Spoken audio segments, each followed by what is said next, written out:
První a doposud jediný český pilot Formule 1 Tomáš Enge už v loni autokrosový závod na legendárním závodišti v údolí Mamutů v Přerovské Ropy absolvoval a vyhrál jeden měřený trénink.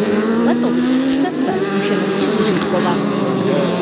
Jedna šance, jakmile tu šance promarníte, tak se to s váma vleče vlastně celý víkend a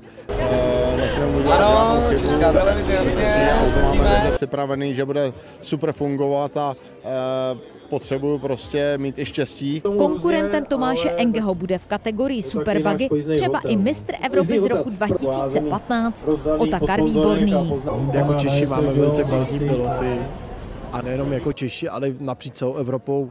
Tam budou startovat velice kvalitní piloti a o to větší jakoby je ambice si mají jít, vyrovnat se jim a třeba i motivace jít před ně. Během mistrovství Evropy v autokrosu, který odvysíláme v přímém přenosu na ČT Sport, se pojede i exibiční závod. Zúčastní se ho třeba elitní pilot Martin Čonka.